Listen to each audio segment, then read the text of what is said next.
Paper 84. Marriage and Family Life. Material necessity founded marriage, sex hunger embellished it, religion sanctioned and exalted it, the state demanded and regulated it, while in later times evolving love is beginning to justify and glorify marriage as the ancestor and creator of civilization's most useful and sublime institution, the home. And home building should be the center and essence of all educational effort. Mating is purely an act of self-perpetuation associated with varying degrees of self-gratification. Marriage, home building, is largely a matter of self-maintenance, and it implies the evolution of society. Society itself is the aggregated structure of family units. Individuals are very temporary as planetary factors. Only families are continuing agencies in social evolution. The family is the channel through which the river of culture and knowledge flows from one generation to another. The home is basically a sociologic institution.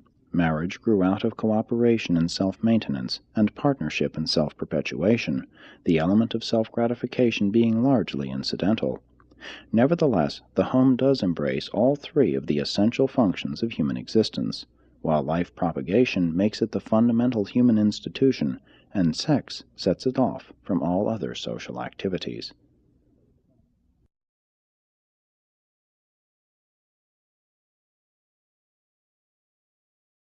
(1) Primitive pair associations.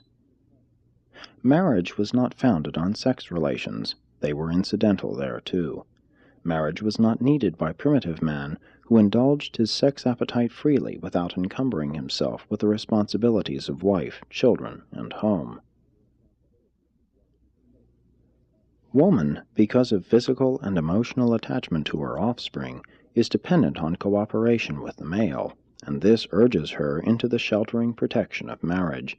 But no direct biologic urge led man into marriage, much less held him in.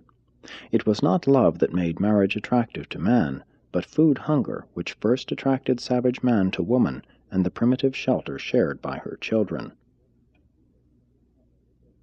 Marriage was not even brought about by the conscious realization of the obligations of sex relations. Primitive man comprehended no connection between sex indulgence and the subsequent birth of a child. It was once universally believed that a virgin could become pregnant. The savage early conceived the idea that babies were made in spirit land. Pregnancy was believed to be the result of a woman's being entered by a spirit, an evolving ghost.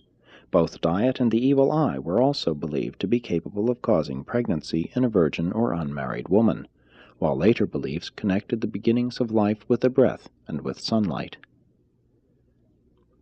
Many early peoples associated ghosts with the sea, hence virgins were greatly restricted in their bathing practices.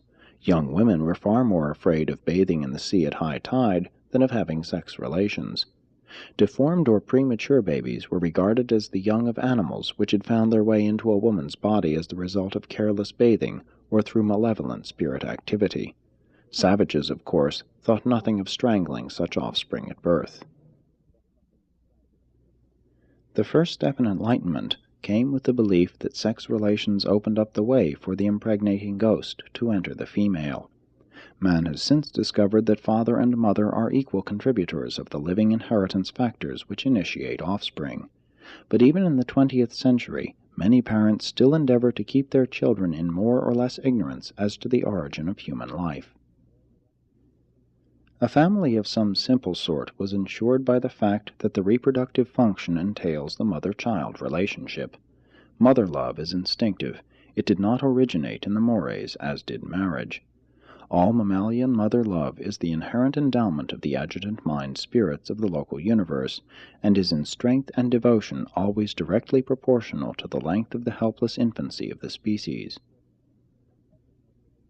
The mother and child relation is natural, strong, and instinctive, and one which, therefore, constrained primitive women to submit to many strange conditions and to endure untold hardships. This compelling mother love is the handicapping emotion which has always placed woman at such a tremendous disadvantage in all her struggles with man. Even at that, maternal instinct in the human species is not overpowering. It may be thwarted by ambition, selfishness, and religious conviction. While the mother-child association is neither marriage nor home, it was the nucleus from which both sprang. The great advance in the evolution of mating came when these temporary partnerships lasted long enough to rear the resultant offspring, for that was homemaking. Regardless of the antagonisms of these early pairs, notwithstanding the looseness of the association, the chances for survival were greatly improved by these male-female partnerships. A man and a woman cooperating, even aside from family and offspring, are vastly superior in most ways to either two men or two women.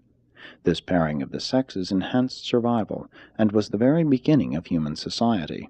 The sex division of labor also made for comfort and increased happiness. 2. The early mother family.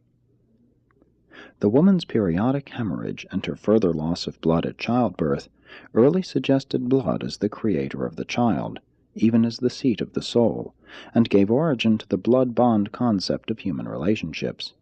In early times all descent was reckoned in the female line, that being the only part of inheritance which was at all certain. The primitive family, growing out of the instinctive biologic blood bond of mother and child, was inevitably a mother family, and many tribes long held to this arrangement. The mother family was the only possible transition from the stage of group marriage in the horde to the later and improved home life of the polygamous and monogamous father families. The mother family was natural and biologic. The father family is social, economic, and political. The persistence of the mother family among the North American red men is one of the chief reasons why the otherwise progressive Iroquois never became a real state. Under the mother family mores, the wife's mother enjoyed virtually supreme authority in the home. Even the wife's brothers and their sons were more active in family supervision than was the husband. Fathers were often renamed after their own children. The earliest races gave little credit to the father, looking upon the child as coming altogether from the mother. They believed that children resembled the father as a result of association, or that they were marked in this manner because the mother desired them to look like the father. Later on, when the switch came from the mother family to the father family, the father took all the credit for the child, and many of the taboos on a pregnant woman were subsequently extended to include her husband. The prospective father ceased work as the time of delivery approached, and at childbirth he went to bed along with the wife, remaining at rest from 3 to 8 days. The wife might arise the next day and engage in hard labor, but the husband remained in bed to receive congratulations. This was all a part of the early mores designed to establish the father's right to the child. At first it was the custom for the man to go to his wife's people, but in later times, after a man had paid or worked out the bride price, he could take his wife and children back to his own people. The transition from the mother family to the father family explains the otherwise meaningless prohibitions of some types of cousin marriages, while others of equal kinship are approved. With the passing of the hunter mores, when herding gave man control of the chief food supply, the mother family came to a speedy end. It failed simply because it could not successfully compete with the newer father family. Power lodged with the male relatives of the mother could not compete with power concentrated in the husband-father. Woman was not equal to the combined tasks of childbearing and of exercising continuous authority and increasing domestic power. The oncoming of wife-stealing and later wife-purchase hastened the passing of the mother family. The stupendous change from the mother family to the father family is one of the most radical and complete right-about-face adjustments ever executed by the human race. This change led at once to greater social expression and increased family adventure. 3. The family under father dominance. It may be that the instinct of motherhood led woman into marriage, but it was man's superior strength, together with the influence of the mores, that virtually compelled her to remain in wedlock. Pastoral living tended to create a new system of mores, the patriarchal type of family life, and the basis of family unity under the herder and early agricultural mores was the unquestioned and arbitrary authority of the father. All society, whether national or familial, passed through the stage of the autocratic authority of a patriarchal order. The scant courtesy paid womankind during the Old Testament era is a true reflection of the mores of the herdsman. The Hebrew patriarchs were all herdsmen, as is witnessed by the saying, "The Lord is my shepherd." But man was no more to blame for his low opinion of woman during past ages than was woman herself. She failed to get social recognition during primitive times because she did not function in an emergency. She was not a spectacular or crisis hero. Maternity was a distinct disability in the existence struggle. Mother love handicapped women in the tribal defense. Primitive women also unintentionally created their dependence on the male by their admiration and applause for his pugnacity and virility. This exaltation of the warrior elevated the male ego, while it equally depressed that of the female and made her more dependent. A military uniform still mightily stirs the feminine emotions.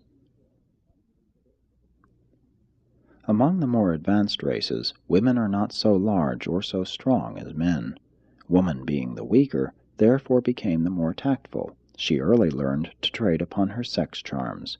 She became more alert and conservative than man, though slightly less profound. Man was woman's superior on the battlefield and in the hunt, but at home woman has usually outgeneraled even the most primitive of men. The herdsman looked to his flocks for sustenance, but throughout these pastoral ages, woman must still provide the vegetable food. Primitive man shunned the soil. It was altogether too peaceful, too unadventuresome. There was also an old superstition that women could raise better plants. They were mothers. In many backward tribes today, the men cook the meat, the women the vegetables, and when the primitive tribes of Australia are on the march, the women never attack game, while a man would not stoop to dig a root. Woman has always had to work. At least right up to modern times, the female has been a real producer. Man has usually chosen the easier path, and this inequality has existed throughout the entire history of the human race. Woman has always been the burden-bearer, carrying the family property and tending the children, thus leaving the man's hands free for fighting or hunting. Woman's first liberation came when man consented to till the soil, consented to do what had theretofore been regarded as woman's work. It was a great step forward when male captives were no longer killed, but were enslaved as agriculturists. This brought about the liberation of woman so that she could devote more time to homemaking and child culture. The provision of milk for the young led to earlier weaning of babies, hence to the bearing of more children by the mothers thus relieved of their sometimes temporary barrenness, while the use of cow's milk and goat's milk greatly reduced infant mortality. Before the herding stage of society, mothers used to nurse their babies until they were 4 and 5 years old. Decreasing primitive warfare greatly lessened the disparity between the division of labor based on sex. But women still had to do the real work, while men did picket duty. No camp or village could be left unguarded day or night, but even this task was alleviated by the domestication of the dog. In general, the coming of agriculture has enhanced woman's prestige and social standing. At least this was true up to the time man himself turned agriculturist. And as soon as man addressed himself to the tilling of the soil, there immediately ensued great improvement in methods of agriculture, extending on down through successive generations. In hunting and war, man had learned the value of organization, and he introduced these techniques into industry, and later, when taking over much of woman's work, greatly improved on her loose methods of labor.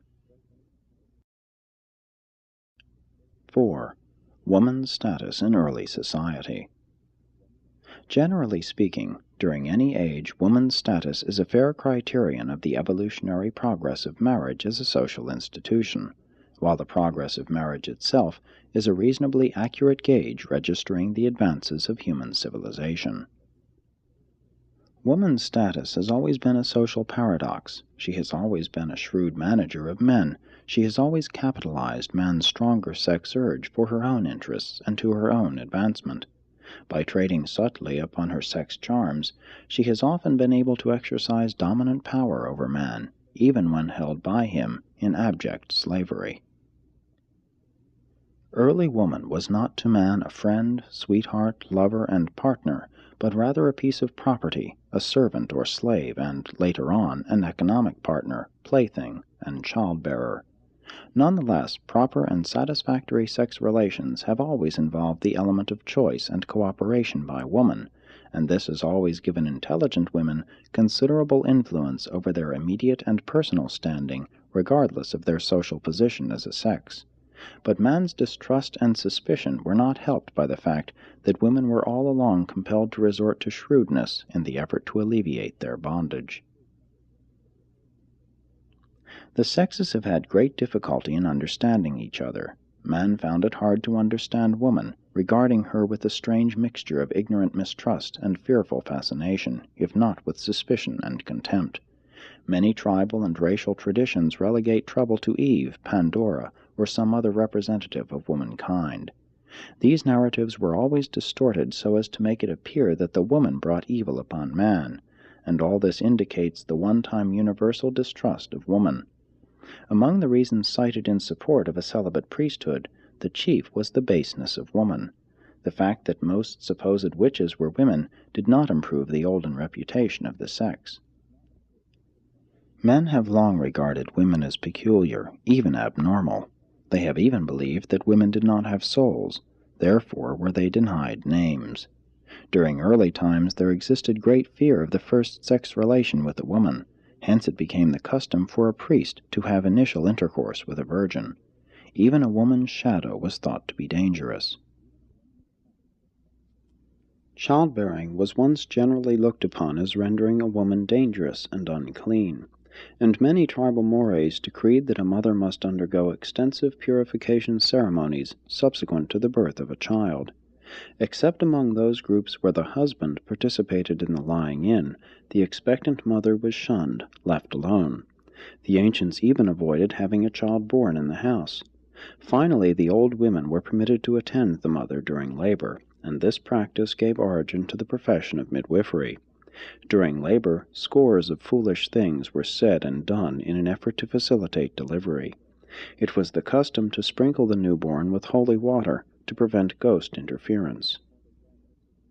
Among the unmixed tribes, childbirth was comparatively easy, occupying only 2 or 3 hours. It is seldom so easy among the mixed races. If a woman died in childbirth, especially during the delivery of twins, she was believed to have been guilty of spirit adultery. Later on, the higher tribes looked upon death in childbirth as the will of heaven. Such mothers were regarded as having perished in a noble cause. The so-called modesty of women respecting their clothing and the exposure of the person grew out of the deadly fear of being observed at the time of a menstrual period. To be thus detected was a grievous sin, the violation of a taboo. Under the mores of olden times, every woman from adolescence to the end of the childbearing period was subjected to complete family and social quarantine 1 full week each month. Everything she might touch, sit upon, or lie upon was defiled. It was for long the custom to brutally beat a girl after each monthly period in an effort to drive the evil spirit out of her body. But when a woman passed beyond the childbearing age, she was usually treated more considerately, being accorded more rights and privileges. In view of all this, it was not strange that women were looked down upon. Even the Greeks held the menstruating woman as one of the 3 great causes of defilement, the other 2 being pork and garlic. However foolish these olden notions were, they did some good, since they gave overworked females, at least when young, 1 week each month for welcome rest and profitable meditation. Thus could they sharpen their wits for dealing with their male associates the rest of the time. This quarantine of women also protected men from over-sex indulgence, thereby indirectly contributing to the restriction of population and to the enhancement of self-control. A great advance was made when a man was denied the right to kill his wife at will. Likewise, it was a forward step when a woman could own the wedding gifts. Later she gained the legal right to own, control, and even dispose of property, but she was long deprived of the right to hold office in either church or state. Woman has always been treated more or less as property, right up to and in the 20th century after Christ. She has not yet gained worldwide freedom from seclusion under man's control. Even among advanced peoples, man's attempt to protect woman has always been a tacit assertion of superiority. But primitive women did not pity themselves as their more recently liberated sisters are wont to do. They were, after all, fairly happy and contented. They did not dare to envision a better or different mode of existence. 5. Woman under the developing mores. In self-perpetuation, woman is man's equal, but in the partnership of self-maintenance she labors at a decided disadvantage, and this handicap of enforced maternity can only be compensated by the enlightened mores of advancing civilization and by man's increasing sense of acquired fairness. As society evolved, the sex standards rose higher among women because they suffered more from the consequences of the transgression of the sex mores. Man's sex standards are only tardily improving as a result of the sheer sense of that fairness which civilization demands. Nature knows nothing of fairness, makes woman alone suffer the pangs of childbirth. The modern idea of sex equality is beautiful and worthy of an expanding civilization, but it is not found in nature. When might is right, man lords it over woman. When more justice, peace, and fairness prevail, she gradually emerges from slavery and obscurity. Woman's social position has generally varied inversely with the degree of militarism in any nation or age. But man did not consciously nor intentionally seize woman's rights and then gradually and grudgingly give them back to her. All this was an unconscious and unplanned episode of social evolution. When the time really came for woman to enjoy added rights, she got them, and all quite regardless of man's conscious attitude. Slowly but surely, the mores change so as to provide for those social adjustments which are a part of the persistent evolution of civilization. The advancing mores slowly provided increasingly better treatment for females. Those tribes which persisted in cruelty to them did not survive. The Adamites and Nodites accorded women increased recognition, and those groups which were influenced by the migrating Andites have tended to be influenced by the Edenic teachings regarding women's place in society. The early Chinese and the Greeks treated women better than did most surrounding peoples, but the Hebrews were exceedingly distrustful of them. In the Occident, woman has had a difficult climb under the Pauline doctrines which became attached to Christianity, although Christianity did advance the mores by imposing more stringent sex obligations upon man. Woman's estate is little short of hopeless under the peculiar degradation which attaches to her in Mohammedanism, and she fares even worse under the teachings of several other Oriental religions. Science, not religion, really emancipated woman. It was the modern factory which largely set her free from the confines of the home.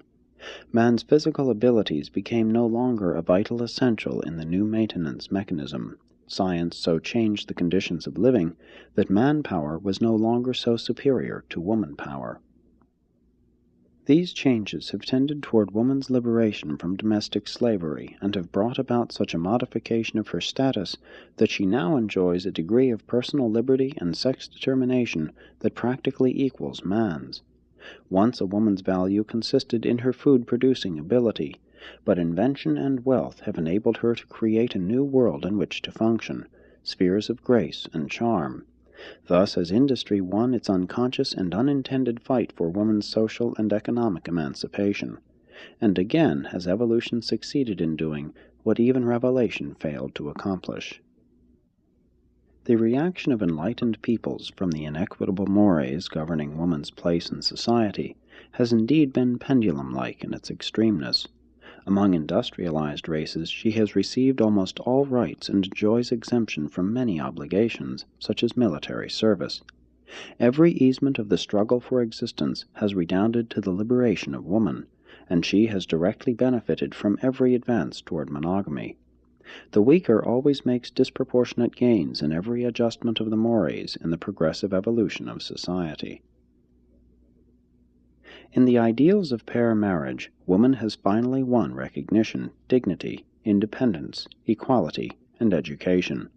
But will she prove worthy of all this new and unprecedented accomplishment? Will modern woman respond to this great achievement of social liberation with idleness, indifference, barrenness, and infidelity? Today, in the 20th century, woman is undergoing the crucial test of her long world existence. Woman is man's equal partner in race reproduction, hence just as important in the unfolding of racial evolution. Therefore has evolution increasingly worked toward the realization of women's rights. But women's rights are by no means men's rights. Woman cannot thrive on man's rights any more than man can prosper on woman's rights. Each sex has its own distinctive sphere of existence, together with its own rights within that sphere. If woman aspires literally to enjoy all of man's rights, then, sooner or later, pitiless and emotionless competition will certainly replace that chivalry and special consideration which many women now enjoy, and which they have so recently won from men.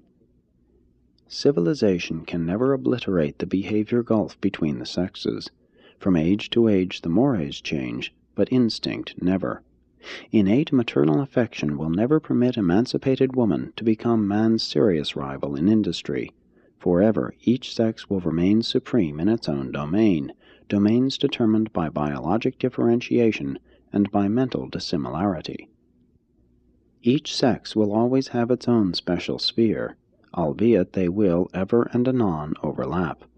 Only socially will men and women compete on equal terms. 6. The partnership of man and woman.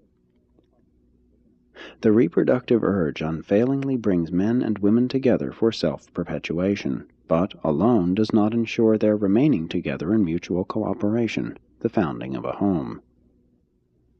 Every successful human institution embraces antagonisms of personal interest which have been adjusted to practical working harmony, and homemaking is no exception. Marriage, the basis of home building, is the highest manifestation of that antagonistic cooperation which so often characterizes the contacts of nature and society. The conflict is inevitable. Mating is inherent, it is natural. But marriage is not biologic, it is sociologic. Passion ensures that man and woman will come together, but the weaker parental instinct and the social mores hold them together. Male and female are, practically regarded, two distinct varieties of the same species living in close and intimate association. Their viewpoints and entire life reactions are essentially different. They are wholly incapable of full and real comprehension of each other. Complete understanding between the sexes is not attainable. Women seem to have more intuition than men, but they also appear to be somewhat less logical. Woman, however, has always been the moral standard-bearer and the spiritual leader of mankind. The hand that rocks the cradle still fraternizes with destiny. The differences of nature, reaction, viewpoint, and thinking between men and women, far from occasioning concern, should be regarded as highly beneficial to mankind, both individually and collectively. Many orders of universe creatures are created in dual phases of personality manifestation. Among mortals, material sons, and midsoniters, this difference is described as male and female. Among seraphim, cherubim, and Morontia companions, it has been denominated positive or aggressive, and negative or retiring. Such dual associations greatly multiply versatility and overcome inherent limitations, even as do certain triune associations in the Paradise Havana system. Men and women need each other in their morontial and spiritual as well as in their mortal careers. The differences in viewpoint between male and female persist even beyond the first life and throughout the local and super-universe ascensions. And even in Havana, the pilgrims who were once men and women will still be aiding each other in the Paradise ascent. Never, even in the core of the finality, will the creature metamorphose so far as to obliterate the personality trends that humans call male and female. Always will these two basic variations of humankind continue to intrigue, stimulate, encourage, and assist each other. Always will they be mutually dependent on cooperation in the solution of perplexing universe problems and in the overcoming of manifold cosmic difficulties. While the sexes never can hope fully to understand each other, they are effectively complementary, and though cooperation is often more or less personally antagonistic, it is capable of maintaining and reproducing society. Marriage is an institution designed to compose sex differences, meanwhile affecting the continuation of civilization and ensuring the reproduction of the race. Marriage is the mother of all human institutions, for it leads directly to home founding and home maintenance, which is the structural basis of society. The family is vitally linked to the mechanism of self-maintenance. It is the sole hope of race perpetuation under the mores of civilization, while at the same time it most effectively provides certain highly satisfactory forms of self-gratification. The family is man's greatest purely human achievement, combining as it does the evolution of the biologic relations of male and female with the social relations of husband and wife. 7. The ideals of family life. Sex mating is instinctive, children are the natural result, and the family thus automatically comes into existence. As are the families of the race or nation, so is its society. If the families are good, the society is likewise good. The great cultural stability of the Jewish and of the Chinese peoples lies in the strength of their family groups. Woman's instinct to love and care for children conspired to make her the interested party in promoting marriage and primitive family life. Man was only forced into home-building by the pressure of the later mores and social conventions. He was slow to take an interest in the establishment of marriage and home because the sex act imposes no biologic consequences upon him. Sex association is natural, but marriage is social and has always been regulated by the mores. The mores, religious, moral, and ethical, together with property, pride, and chivalry, stabilize the institutions of marriage and family. Whenever the mores fluctuate, there is fluctuation in the stability of the home marriage institution. Marriage is now passing out of the property stage into the personal era. Formerly man protected woman because she was his chattel, and she obeyed for the same reason. Regardless of its merits, this system did provide stability. Now woman is no longer regarded as property, and new mores are emerging designed to establish the marriage-home institution. 1. The new role of religion, the teaching that parental experience is essential, the idea of procreating cosmic citizens, the enlarged understanding of the privilege of procreation, giving sons to the Father. 2. The new role of science, procreation is becoming more and more voluntary, subject to man's control. In ancient times, lack of understanding ensured the appearance of children in the absence of all desire therefor. 3. The new function of pleasure lures. This introduces a new factor into racial survival. Ancient man exposed undesired children to die. Moderns refuse to bear them. 4. The enhancement of parental instinct. Each generation now tends to eliminate from the reproductive stream of the race those individuals in whom parental instinct is insufficiently strong to ensure the procreation of children, the prospective parents of the next generation. But the home as an institution, a partnership between one man and one woman, dates more specifically from the times of Dalmatia, about 500,000 years ago, the monogamous practices of Andon and his immediate descendants having been abandoned long before. Family life, however, was not much to boast of before the days of the Nodites and the later Adamites. Adam and Eve exerted a lasting influence on all mankind. For the first time in the history of the world, men and women were observed working side by side in the garden. The Edenic ideal, the whole family as gardeners, was a new idea on Urantia. The early family embraced a related working group, including the slaves, all living in one dwelling. Marriage and family life have not always been identical, but have of necessity been closely associated. Woman always wanted the individual family, and eventually she had her way. Love of offspring is almost universal, and is of distinct survival value. The ancients always sacrificed the mother's interests for the welfare of the child, An Eskimo mother even yet licks her baby in lieu of washing. But primitive mothers only nourished and cared for their children when very young. Like the animals, they discarded them as soon as they grew up. Enduring and continuous human associations have never been founded on biologic affection alone. The animals love their children. Man, civilized man, loves his children's children. The higher the civilization, the greater the joy of parents in the children's advancement and success. Thus the new and higher realization of name pride comes into existence. The large families among ancient peoples were not necessarily affectional. Many children were desired because 1. They were valuable as laborers. 2. They were old age insurance. 3. Daughters were saleable. 4. Family pride required extension of name. 5. Sons afforded protection and defense. 6. Ghost fear produced a dread of being alone. 7. Certain religions required offspring. Ancestor worshippers view the failure to have sons as the supreme calamity for all time and eternity. They desire above all else to have sons to officiate in the post-mortem feasts, to offer the required sacrifices for the ghost's progress through spirit land. Among ancient savages, discipline of children was begun very early, and the child early realized that disobedience meant failure or even death, just as it did to the animals. It is civilization's protection of the child from the natural consequences of foolish conduct that contributes so much to modern insubordination. Eskimo children thrive on so little discipline and correction simply because they are naturally docile little animals. The children of both the red and the yellow men are almost equally tractable.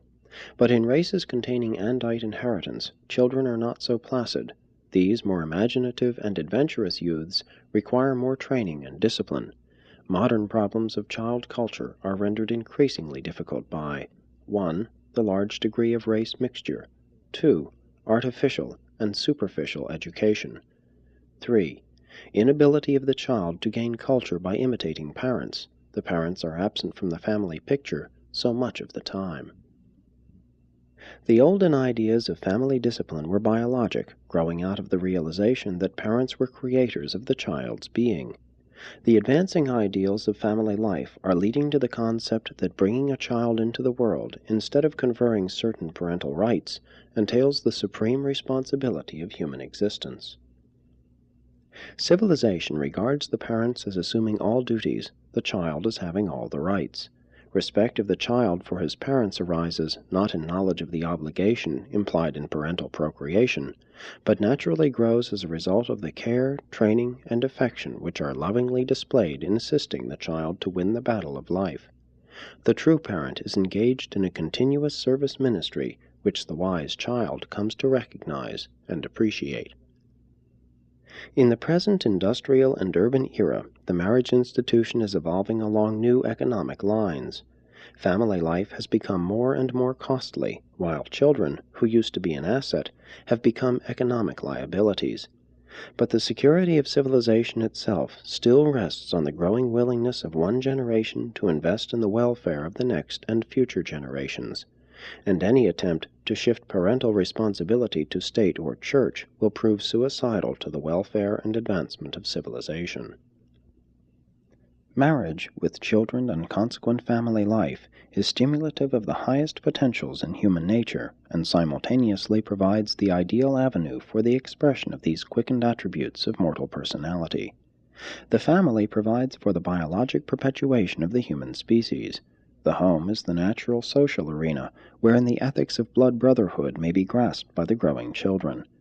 The family is the fundamental unit of fraternity in which parents and children learn those lessons of patience, altruism, tolerance, and forbearance which are so essential to the realization of brotherhood among all men. Human society would be greatly improved if the civilized races would more generally return to the family council practices of the Andites.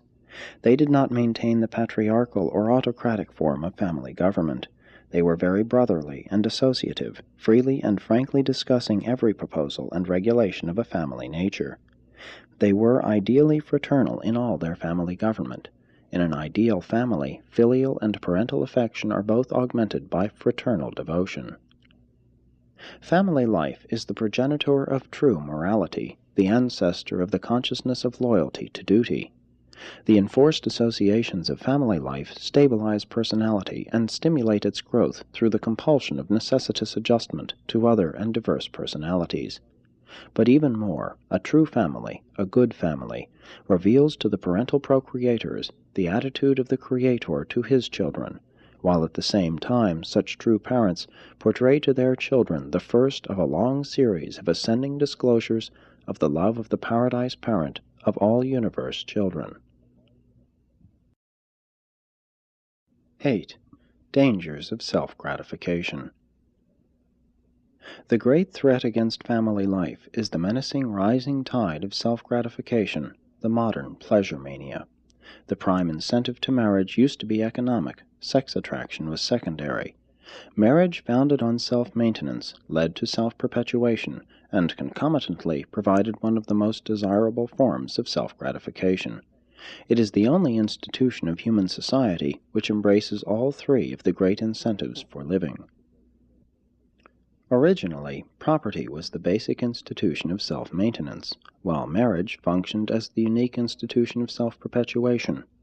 Although food satisfaction, play, and humor, along with periodic sex indulgence, were means of self-gratification, it remains a fact that the evolving mores have failed to build any distinct institution of self-gratification, and it is due to this failure to evolve specialized techniques of pleasurable enjoyment that all human institutions are so completely shot through with this pleasure pursuit. Property accumulation is becoming an instrument for augmenting all forms of self-gratification, while marriage is often viewed only as a means of pleasure.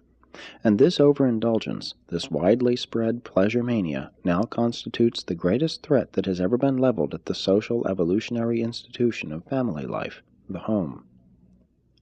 The violet race introduced a new and only imperfectly realized characteristic into the experience of humankind, the play instinct coupled with the sense of humor.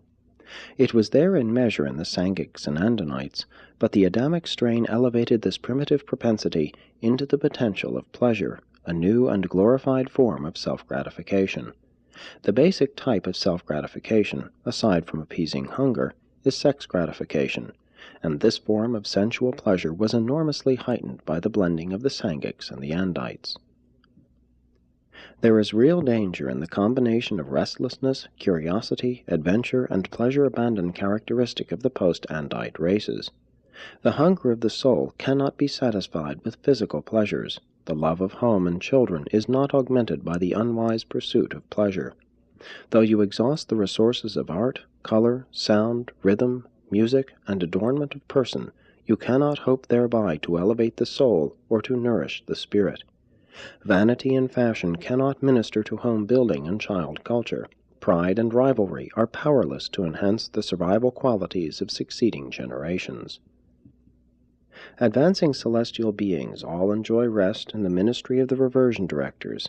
All efforts to obtain wholesome diversion and to engage in uplifting play are sound, refreshing sleep, rest, recreation, and all pastimes which prevent the boredom of monotony are worthwhile. Competitive games, storytelling, and even the taste of good food may serve as forms of self-gratification. When you use salt to savor food, pause to consider that for almost 1,000,000 years man could obtain salt only by dipping his food in ashes. Let man enjoy himself. Let the human race find pleasure in 1,001 ways. Let evolutionary mankind explore all forms of legitimate self-gratification, the fruits of the long upward biologic struggle. Man has well earned some of his present-day joys and pleasures, but look you well to the goal of destiny. Pleasures are indeed suicidal if they succeed in destroying property, which has become the institution of self-maintenance, and self-gratifications have indeed cost a fatal price if they bring about the collapse of marriage, the decadence of family life, and the destruction of the home, man's supreme evolutionary acquirement and civilization's only hope of survival. Presented by the Chief of Seraphim stationed on Urantia.